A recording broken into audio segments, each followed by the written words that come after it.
Of course, the thing we know from, the farmers of 40 centuries is it's the footprint of the farmer that drives the care and attention, the diversity, the management, the love that heals land.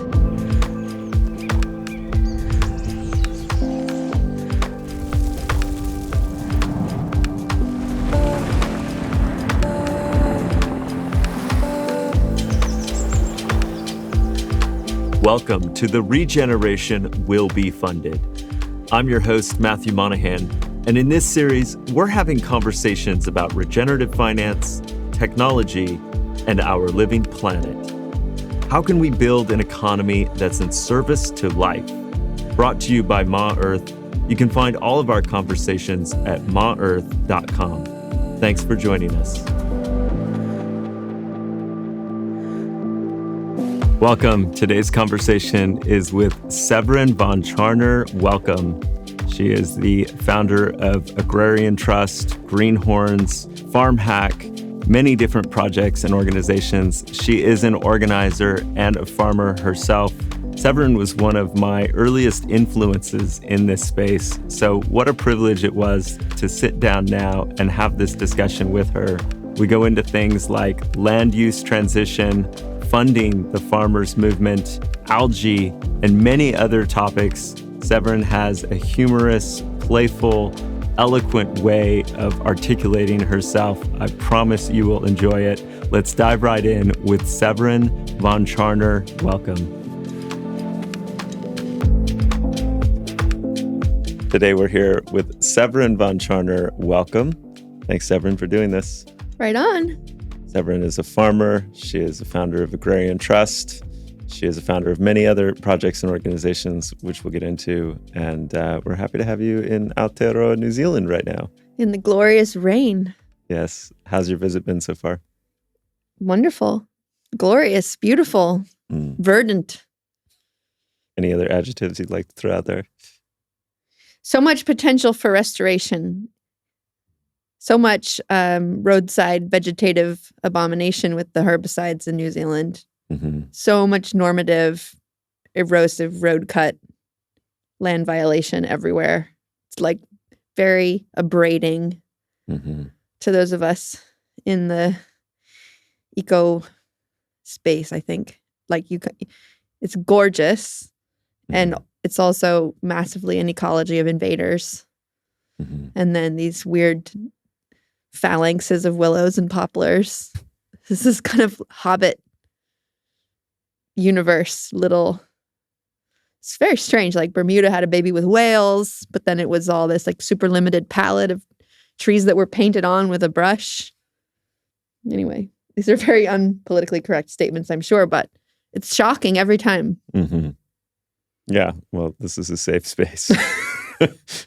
Yeah, I think one of the reasons I love speaking with you and I'm excited about this conversation is you have such a beautiful marriage between language and ways of seeing that are not common, and help people understand maybe what that originates in and from, and like your broad strokes background and journey, maybe to set some context. Just to say, that was all like punchy and critical, but I think also the leadership of New Zealand in so many realms, from being kind of alone as a little island, having to hack it by itself, and this very tough culture of human that has to be able to survive here, is also should be mentioned in the same sentence. But I've been an organizer for a long, as long as I've been living out of my parents' house and around food and farming. And it's a good culture of people who are getting into agriculture. It's a very compelling way of life, world to be in. And a big part of the work that I've approached is how do we make it super fun and welcoming?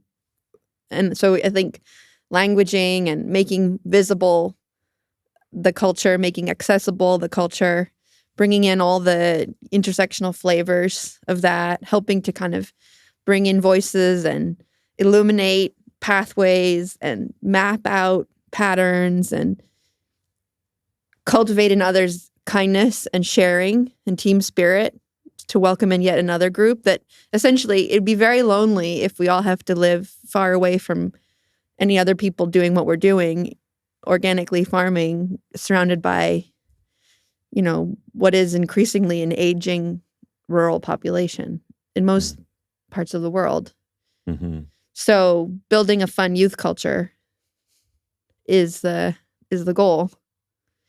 And then, of course, fun is, or romance, or valor, or purpose, or reform-mindedness is one aspect. And then having the stamina to stick with it when inevitably, your pencil gets sharpened by adversity, an unending, heartbreak that is agriculture. And agriculture, particularly as practiced in this world of hyperglobalization, is definitely an endurance game for everybody who participates in that. It's not just fun, it's also critical for survival. And then another part of it is, if we're talking from a financial perspective, the people who are choosing to get into agriculture are obviously ignoring market signals. Because every market signal would tell you this is not the correct place to put your life's energy. And that the wages are too low, and that the price of land is too high, and that the pathways to markets are obstructed by extraordinarily, deliberately impenetrable thickets of regulation to thwart you. So on that sense, there's this, you're in a kind of mafia of people who are all operating on a different octave, kind of vibrationally, and who have to, get through the world in sloppy but efficient ways, or intuitive ways, because, if you look at the math, fully, it kind of doesn't make sense. And yet you have extraordinary people flowing in, and the extraordinary community of sustainable agriculture in this country. I know from my experience in your world, certainly in the U.S. We just come back from Italy. We had an international convening of farm hack, open source farm technology groups from around the world. So, one thing I can say for sure is it's great people. So help people understand where you're located and what you're up to, and maybe, we won't go through necessarily the full detailed biography, and people can get it in other places, but yeah, a little bit at a high level of the projects you've been involved in to help set the scene. Sure. Well, so I'm a farmer with my husband in Maine. We have a very diverse homestead looking out over the sea. We grow herbs and flowers and vegetables, and we do a lot of harvesting from the wild. So I'm very fascinated with algae. And then we process those things because we live very big distance from cities and people. So then we make, seaweed sprinkle and blueberry jam, and we run a grocery store, and we run camps and camping and workshops and festivals. Now more even residencies. We host kind of a lot of collaborators. We have a 9,000 book library in an old Oddfellows Hall. Beautiful. So I kind of found a little corner of the world that was very remote, but also very affordable, within which to host kind of the elements of a good life and of an institution that supports this work in a grounded way. And the work has been for 16 years now, published, basically multi-format publishing and cultural production for Greenhorn. So literary journal, documentary, 9 years of radio podcasts. Now we're doing another series with the Bioneers called The Desert is Coming. Lots of workshops and parties and conferences and symposia and guidebooks and posters and digital maps and, any way that we can figure out how to enliven this world of new farmers. We try it. And then sometimes they fall off the internet because we forgot the password. But so Greenhorns began quite a while ago. And then out of Greenhorns has grown other elements of the work. So the Young Farmers Movement then kind of needed a policy arm to advocate within, federal farm bill allocations at the beginning, and then also at state ag department level. And so the National Young Farmers Coalition started 2 years later, and I was the founding board member, board president of that. That's now in all the states and has been extremely effective at raising the issue of next generation kind of policy demands. And I'm super happy to see that the New Zealand policy statement coming out with shared vision for what we all need as our common ground, which is a functional uplands for our water and food shed for our resilience as a society. And it shouldn't be a matter of politics. It's absolutely an issue that we all share and need practically to work together on. So that acknowledgement is pretty fundamental. But so anyway, we started National Young Farmers Coalition. Then we wanted to have more of this open source farm technology be available. And so then FarmHack was born, and then Agrarian Trust really started as a call for solutions to land transfer. And talking, as it goes in the nonprofit world, you have to talk about a problem a lot to try to rouse the support for it to get solved. And, go onto the mountaintop and make a compelling case. And so we did that. And interestingly, Agrarian Trust just got a $12.9 million grant from the USDA for BIPOC farmland purchase. So Agrarian Trust is an organization to decommodify land, to take it out of the private property regime and hold it in community land trust with community governance for permanent agroecological stewardship, which is kind of a set of constraints on what its use will be.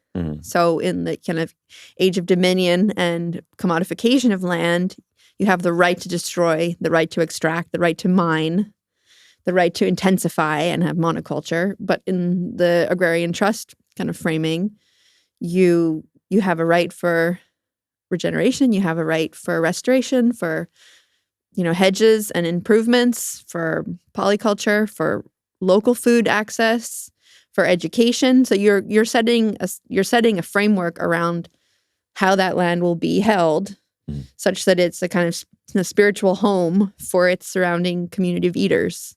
And it's not just, they have access, they can produce calories, although that is true. Beets contain calories. But it's a heartbeat. It's a place where children are in relationship with nature. And ask anyone when they smell hay, do they think of kittens?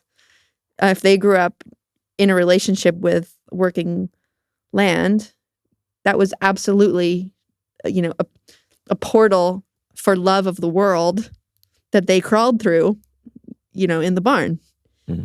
And so recognizing how profound it is to have access, intimacy, shared space with the source of our food, I think is a kind of cultural realization that is starting to be more widely recognized.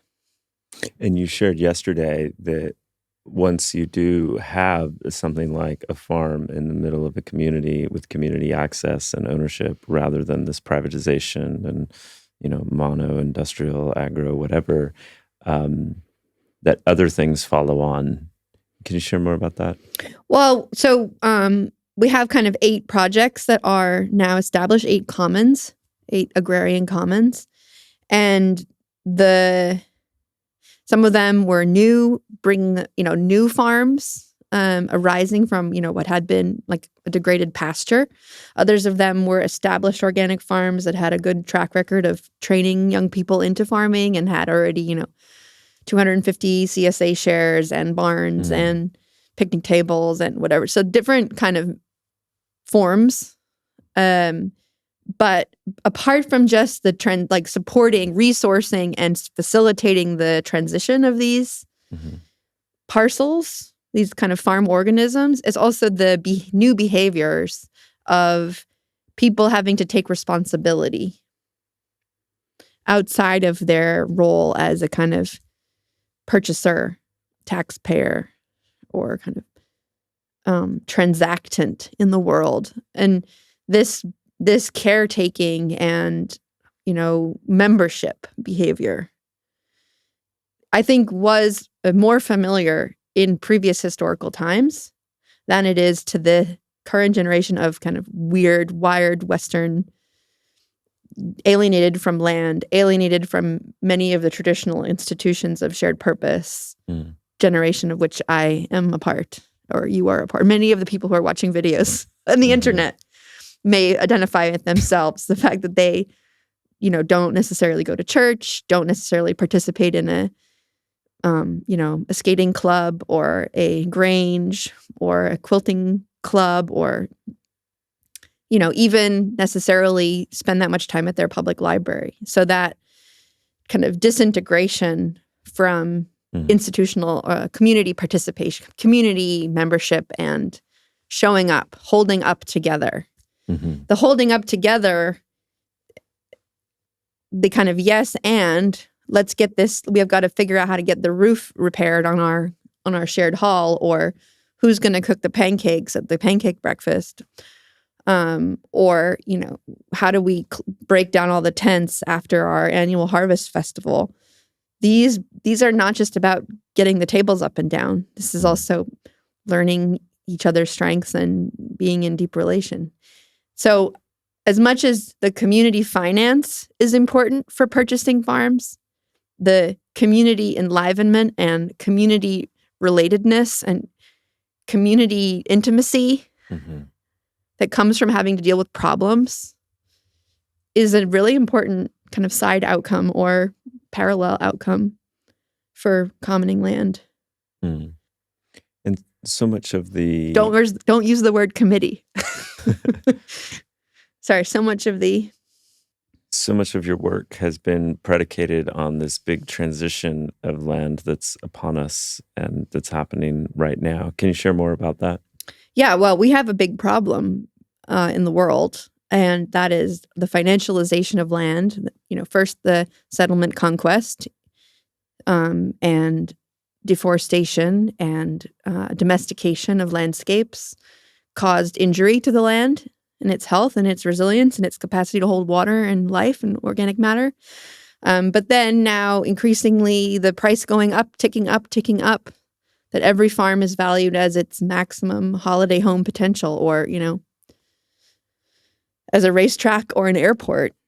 The farms are valued so highly by our economy, and speculation and financialization, intensification, consolidation have been a kind of project of the last century.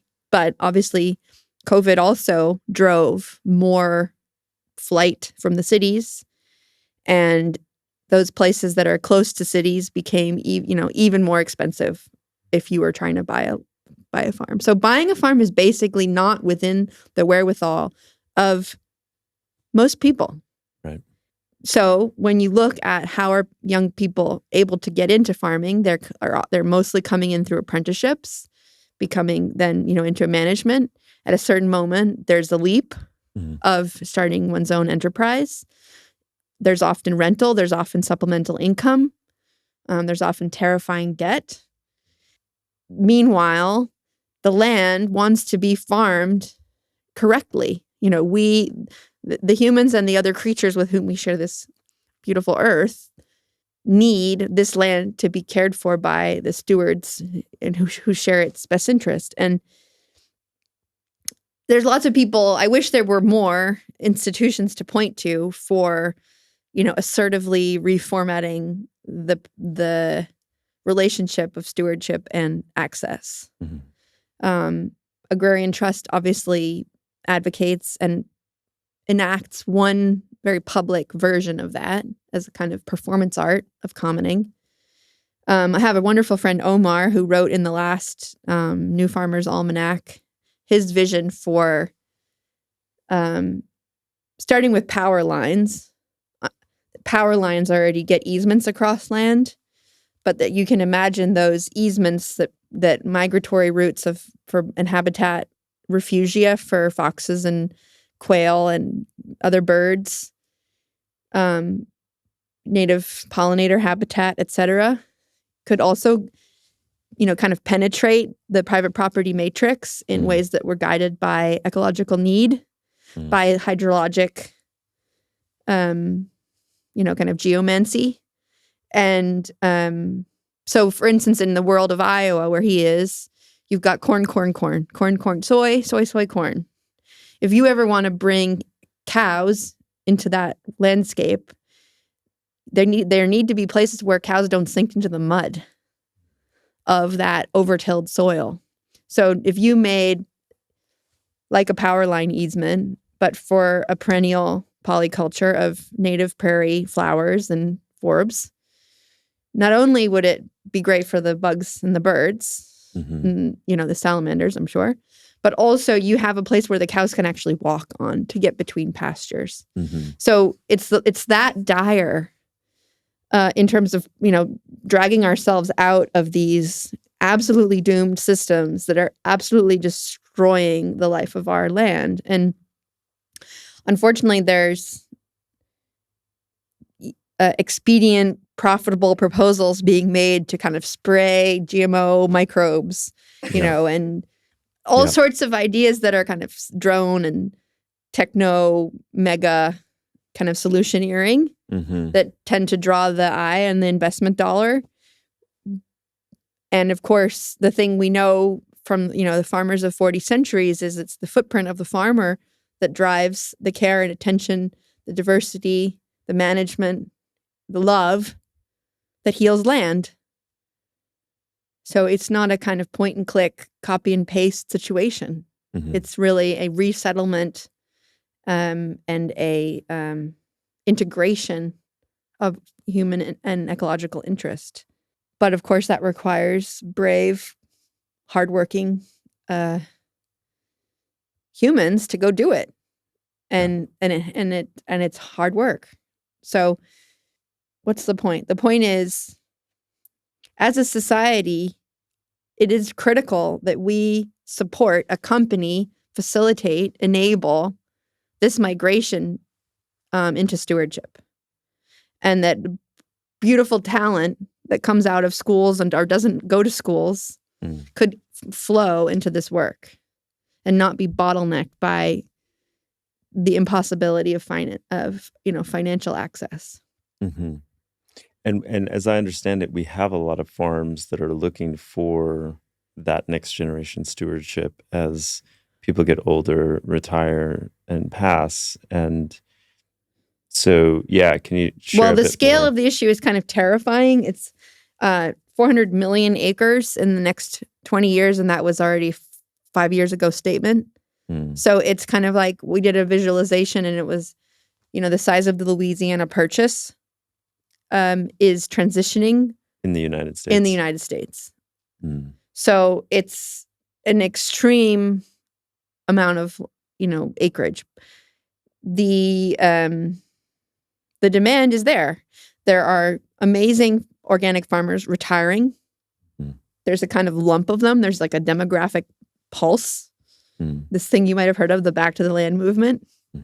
Some of them extremely successful businesses that are being run by people who are, in their mid and late 70s and who really deserve to retire in dignity and who often struggle to figure out how to do that, navigate that financially, and be able to, live in their own home as they age, bring on someone new, repair critical things on the farm. Then you have, a lot of demand to go in. We at Agrarian Trust, we have had success. This big federal grant, we raised all this money and purchased all these lands. The Little Juba purchase for the Somali Bantu refugee community in Maine was a great example. 1,700 donors putting in little bits. Would have been great for your quadratic funding thing to purchase this land to be held forever for agroecological farming for the Somali Bantu community. And however, there's so much more we could be doing. So many more beautiful deals are coming to us saying, oh my God, you guys have the solution. And we're like, we are limited. So the, resource limitations are kind of heartbreaking once you put yourself out as a helper.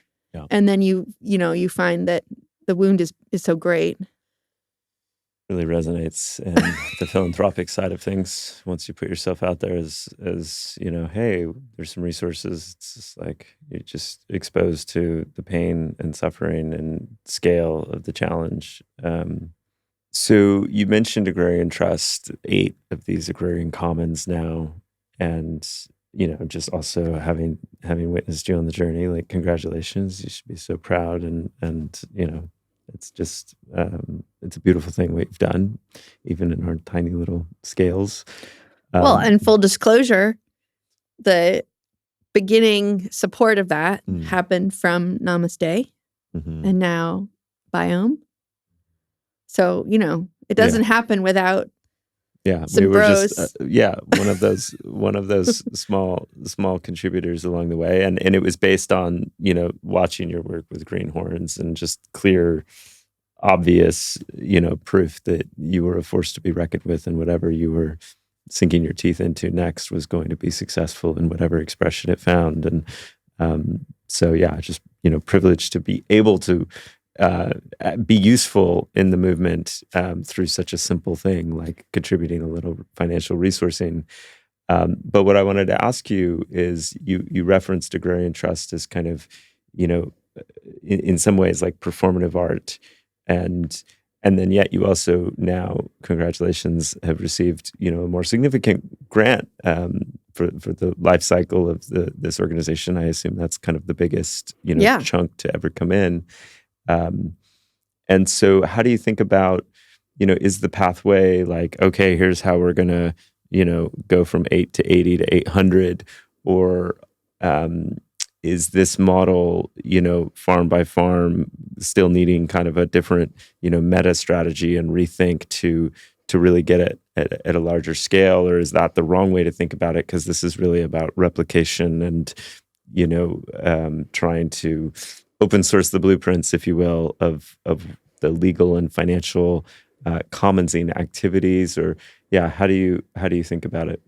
Well, that's another reason for transparency and kind of a cultural method, is that Agrarian Trust is not Adobe software. We're not going to be able to solve all your office needs, and ultimately the wherewithal needs to arise in multiple locations, each suited to their own place, where people participate in their own survival, cultural, ecological, agricultural survival, by holding the land. We can show how that happens. We can study how it happens. We can facilitate it happening. We can, bring the awesome lawyers, learn from each of these cases, transmit that, through kind of information sharing networks and like best practices, farmer to farmer, and have the word spread which it has. The word is absolutely spread. Look to community solutions, look to community finance, to solve the unsolvable problem that you face with financialized farmland. But then, what are the instructions we have from life? It's to respond in situ to the stimulus, the crisis, the need that we are physically with in the landscape. So, we have to scale more, sure. And thanks to you having, written checks that were bigger than what little startup nonprofit land trusts can usually get in a nonprofit kind of culture, more entrepreneurial, like, okay, let's go. Type of a chunk, that obviously helps a lot. And I want to say more kind of entrepreneurial foundation actions can help these weirdo solution structures get going. And obviously, having some credibility from other gigs helps that. But I mean, I've said it before, we need 10,000, forms to be to be brought forward. But they probably will share a lot. They will all share the fact that more people need to be participating in food production. More people need to be participating in community finance. More people need to commit to chewing the food, to eating foods that aren't already pre-chewed through a factory and through a big Tupperware that came on a pallet into some Mylar pouch. If you actually want the land to be healthy, then, you're going to have to get out your knife, dear generation, who's eating while they're watching videos.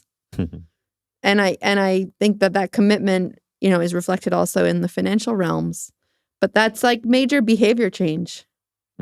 My hope is that the people who are now newly rural or semi-rural, which is, again, this kind of consequence of flight from cities, are basically now newly in a rural context. That's definitely the case in Maine. We had a huge migration to my home state during the pandemic, people from all over, and, a lot of them with great skills. I mean, cultural sector, from a lot of people from California, essentially kind of climate and professional refugees, early edge of saying, oh my God, I'd like to live in this very beautiful, sparsely populated, forested, full of water place. Well, earn your way.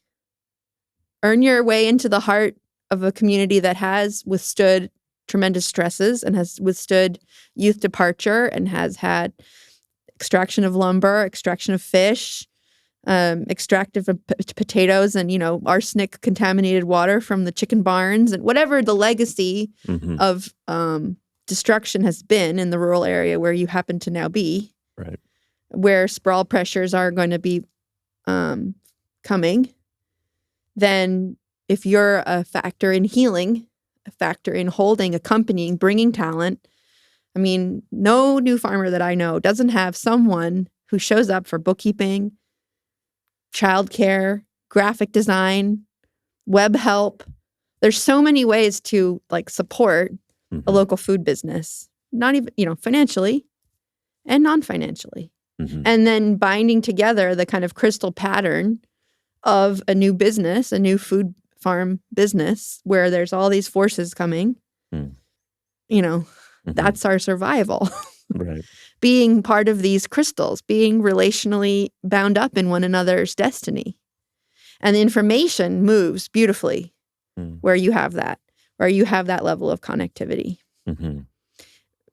Information that is needed in a crisis. Information that is needed to spark and inspire. Information that's used to intuit and develop and innovate and incite and welcome and attract. A community that knows where it's going and what it wants can conjure a baker, can conjure, somebody to do butchery, can call in an evolving and improving local farm economy. And so, that's that's like my request is, if you want it, make it. It's all organizing. Yeah, beautiful. And which you are doing here. Yeah, we're trying. But we have to get more people doing it everywhere. Yeah. And I think part of it is that it's not super obvious that, you can. That the agency does exist.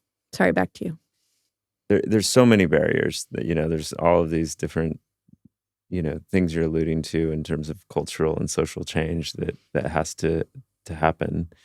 And I want to, focus a bit more on the finance piece, just because that's kind of the thing we're trying to really, continue to press on, even though it's just one of many of the challenges.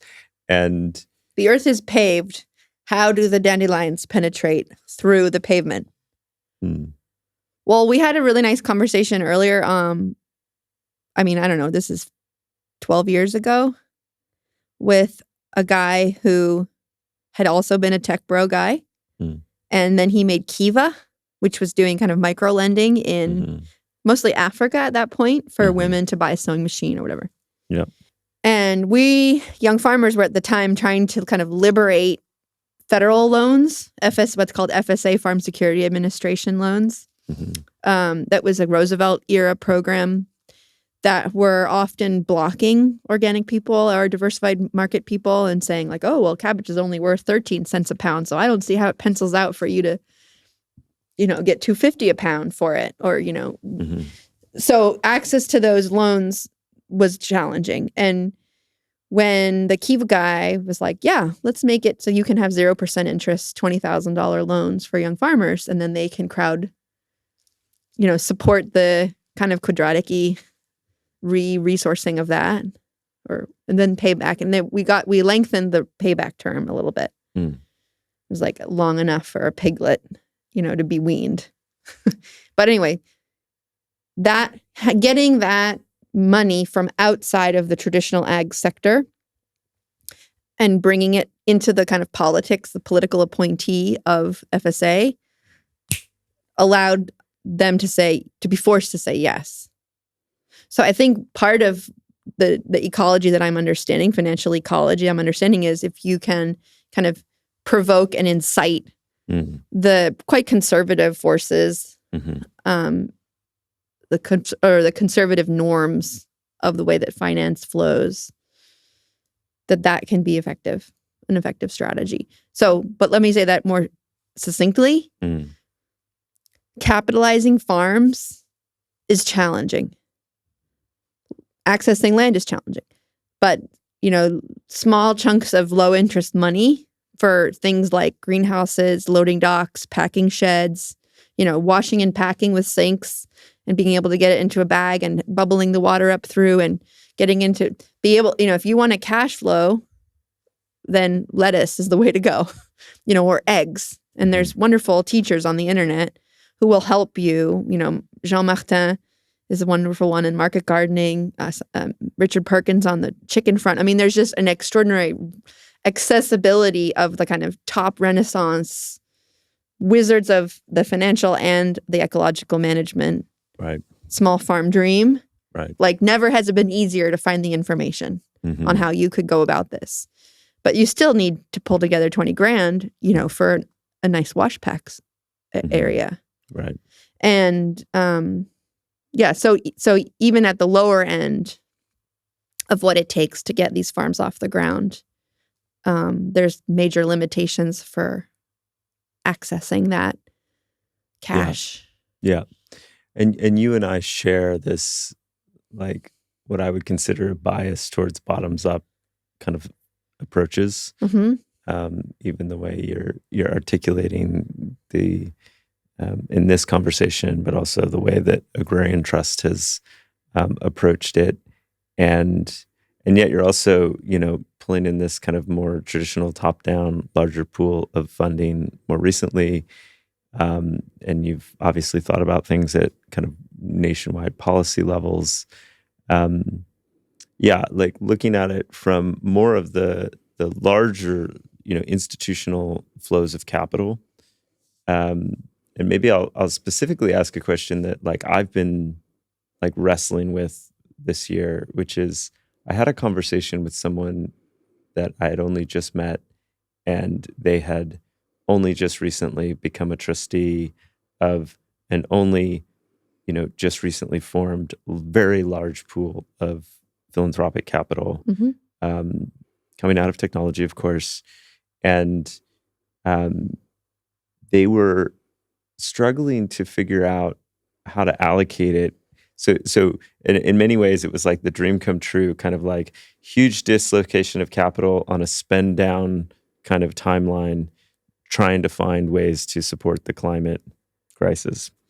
And it's so striking because you spend all day, with these EDs and nonprofits and land projects and farmers and organizations who are just trying to scrape whatever they can find together.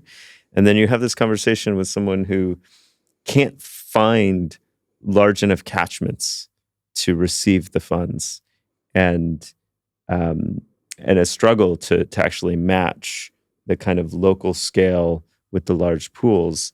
And I was left with this feeling that as we go into potentially kind of an accelerated inequality set of crises, and not just inequality, but also the urgency of just huge weather events and huge displacements of peoples and huge, crops and harvests lost, that kind of mismatch may also accelerate. Mm-hmm. And so, yeah, I mean, like in my mind, Agrarian Trust is actually kind of really important middleware infrastructure that continues to learn a lot of important lessons and show what kind of some of the financial and legal machinery could look like.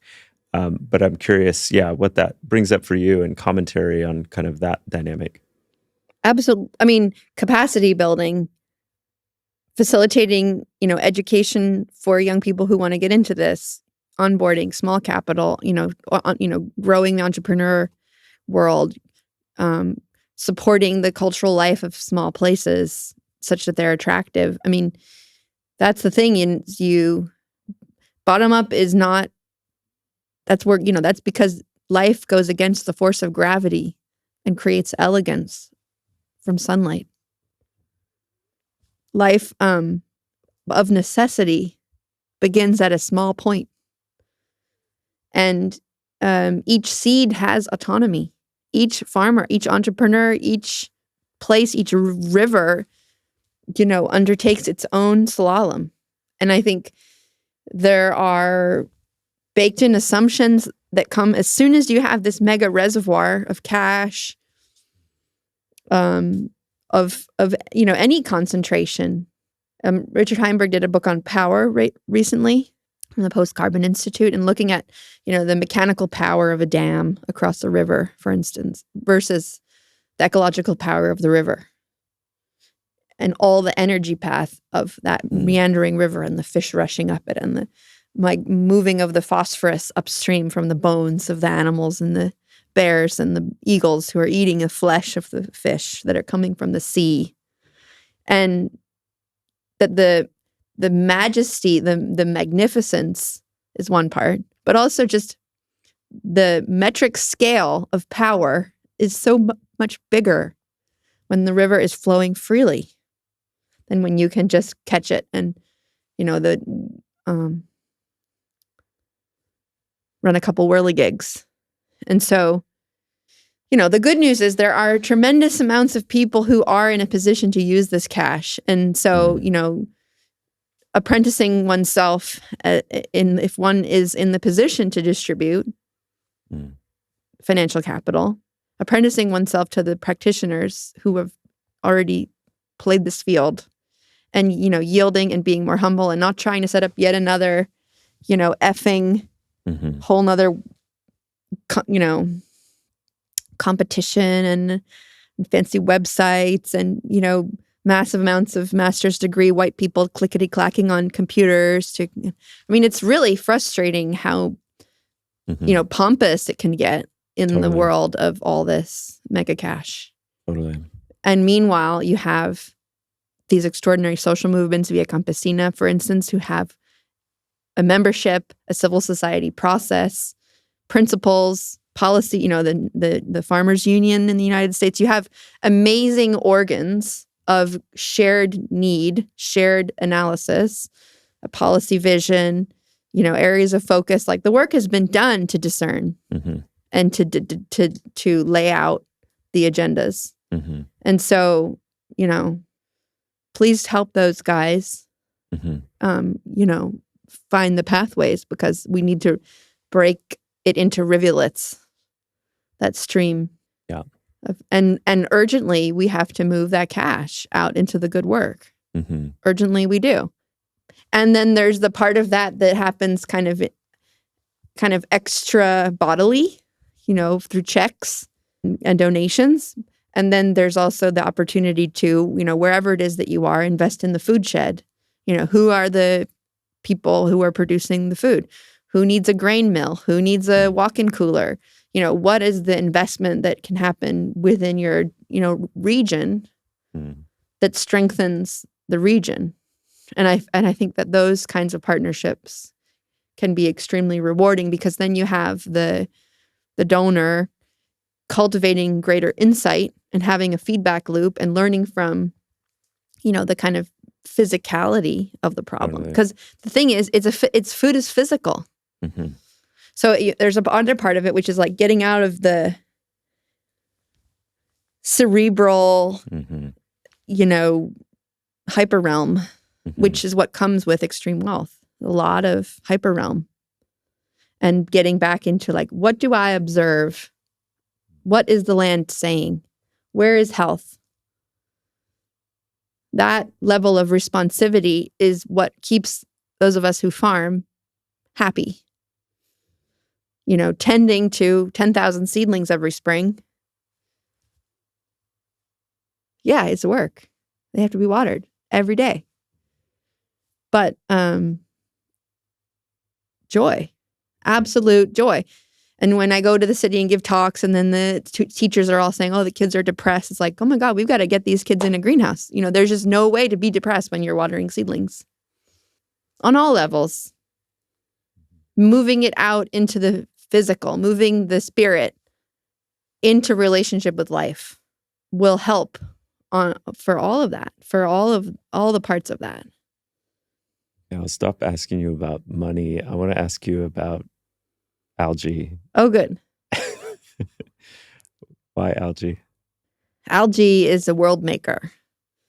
Cyanobacteria were the ones who figured out this thing called photosynthesis, converting sun's energy into carbon. And then, of course, as a substrate for other forms of life, and of course, the oxygen that kicks out, that makes the atmosphere. So it's about 80% of oxygen that is of the algae, micro and macro. And algae is the forests of algae that grow on the coast, especially rocky coasts like Chile and Maine and Northern California, Alaska, Scotland, Japan. This is the places where the big kelp forests grow. This is the most productive ecosystems on Earth. On every scale. All the little filamenty, bryozoic that live on the surface of the blades, and then of course the diving seals and the whales and all the young fish who are in the nursery, the buffering of the waves. So just the kind of wild forest of algae, is an extraordinary ecosystem. And where I moved in Maine, it's got extreme tides, 22-foot tides. So then on these spring tides, where it goes below, where there's a lifted skirt for you, but it's not lifted. It's like you pulled off the skirt, and this whole shimmering world is revealed. The undersea world. And, I've spent a lot of time in love with herbs and flowers and orchards and kind of the domesticated agrarian landscape. But then to get involved with this wild world of wet, wiggly wonder. Anyway, completely passionate and, moved to the end of the world to be in relationship with this algae. And algae is also just an extraordinary place from which to see all of these kinds of crisis points because it's such an agent of ecological action. It's a major driver of our animate Earth. And so, when you look at algae, then the story becomes algae blooms and algae explosion of the sargassum in the oceans that are caused by, especially the Atlantic Ocean, this Mississippi and Amazon deltas having been denuded of their tree cover and then rammed full of synthetic agrochemicals. And so then all that goes into the ocean. And of course, a lot of topsoil as well. And then the ocean responds and overproduces this floating golden forest of sargassum. And then that piles up on the beaches and, causes some problems for some humans. I mean, major problems. And then, of course, we pathologize the algae as, toxic or invasive but then algae forests, on the West Coast, for instance, suffered from the heat waves, the ocean heat waves. So something like 96% of the kelp forest off of Northern California perished.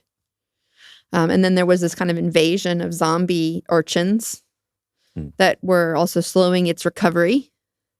because of major ocean heat wave events. So you have a lot of phenomenology to look at in terms of how this very changing world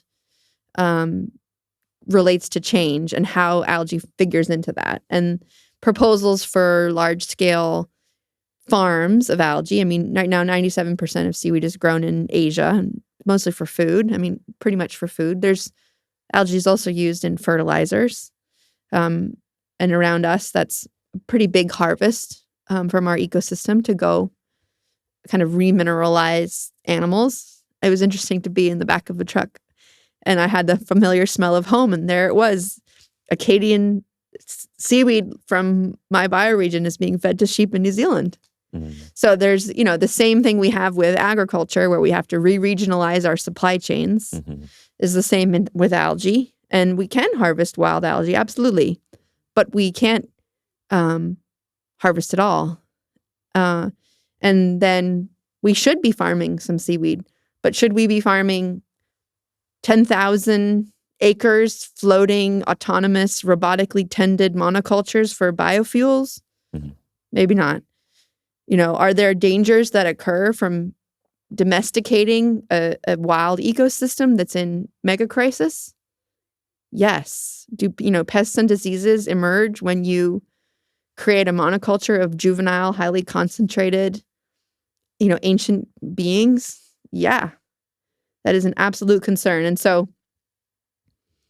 the Seaweed Commons Coalition grew up during COVID as a kind of like potluck on Zoom for seaweed lovers to share our analysis and like what we were observing from our vantage point close to the ocean. When the conferences are shut down and you're not reading scientific papers, you can rely on people who live near a boat access ramp to tell you who's going out on the water and what's going on the water. And so that is a kind of a frontline community on algae. And that group of people then pulled together the white paper, Seaweed Commons white paper, and we have signatories. We have Dune Lankard in Alaska. We have Pranny Radigan in Ireland. We have Alice Waters in the kind of chef world. We have Louis Droul, who's the kind of king, grandfather of Pacific, British Columbia seaweed. We basically pulled together a very strong set of signatories to affirm these principles of we must take a precautionary approach to domesticating algae.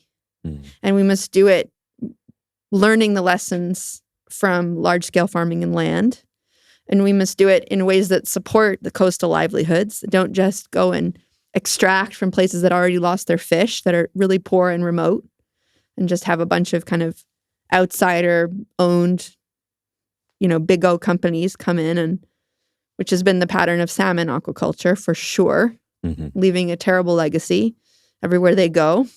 So there's really good lessons to learn in the way that we approach a regulatory environment. And what's great about algae is also it doesn't happen on private property. So from just intellectually, it's a very gratifying, wobbly world to work in because here's an actual commons, an actual legal commons. But many of the commons are commoners, the coastal stakeholders, but also everyone, you and I, we are all citizens, various countries, but we are actually stakeholders and could be participating in rulemaking to a greater extent than we are, and figuring out how to, these are kind of severed pathways of citizen engagement with natural resource management decisions. And that's been the case all over inland, where you have industry lobby groups running the policy. And here you have a situation with seaweed where there isn't a big industry yet, although they're coming really fast, and people show up with $125 million in, Spotify or Swipify, or I forget who wanted to pre-purchase their carbon credits and Stripe. There we go. Swipe, whatever it is. Stripe. They came in as running tide in Maine. It was like, whoa. They've had a lot of pushback, and I think probably some of the people who work inside there will go on to other things in seaweed, and we'll all be friends in the end. But absolutely, there are problems with concentrated mega capital coming in to, initiate sectors in that manner, and especially in the absence of rules. So, the kind of egregious proposals that they're making are able to be made because there's inadequate constraints on a public trust resource. So anyway, it's just a kind of fascinating place on many levels. And we host every year since we've been there a seaweed symposium, low tides, harvest. You can come and meet the mermaids and, wear wool socks, bring an extra pair, bring a thermos, and, come and touch the algae yourself and get into relationship with this world. It also is easier with more people if we do it together. So I welcome you to come and visit in Maine if you want to. March, April, May, June, a little bit in July, but it goes, it's better when it's young. Harvest it, cut it with a knife, bring it into a basket, haul it up the beach, hang it in a greenhouse to dry, and it turns into kind of like leather. Bag it, grind it, sprinkle it on your toast. Very delicious. Can't wait. I can't wait to visit myself. We'll put links in the show notes for your farm and all the different projects and resources, and definitely encourage people to check out the many publications and media and podcasts and just the prolific amount of things that you are touching and influencing and initiating and helping steward. Plenty of winter reading. Lots of winter reading as well. And we're always looking for more writers for the New Farmer's Almanac. So we're coming into volume 7. So that's a kind of a request of the audience. Any other active campaigns or things that you'd particularly want to shout out here? Well, FarmHack is coming into the next phase, rebuild world. We're going to release the technological sovereignty manifesto that was first written in French by Atelier Paysan. We're going to have an English translation release in 2024. And FarmHack Lab in our little neck of the woods is being instantiated. But that's the kind of developer community for that is a small little informal roadie crew right now. And the goal is to grow a robust technical community. So that's an invitation. Any final words, closing comments, reflections? Well, thank you for the bold affirmation that this critical work will get its cash, the needed cash. It feels aspirational sometimes. I'm sure to you as well. Totally. But one thing I can say from having observed the magnetism of this community of practice of restoration agriculture and sustainable agriculture and biodynamics and herbalism and all of these communities that we play in is everyone is transformed by their participation, and you don't go back. The genie is out of the bottle. Like you sink your teeth in, and you never want to let go. So I think the invitation to the world of capital and the kind of larger, those not yet dirty, to get dirty and discover that you'll never want to go back. Never. Thank you so much.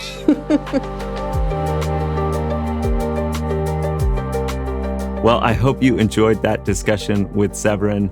To be honest, I could listen to her all day. As we said, there are links in the show notes for all of the different projects and resources that Severine mentioned and is working on. She is so prolific.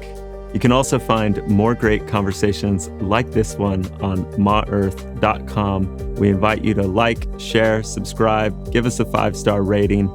Thanks again for tuning in, and I'll see you next time.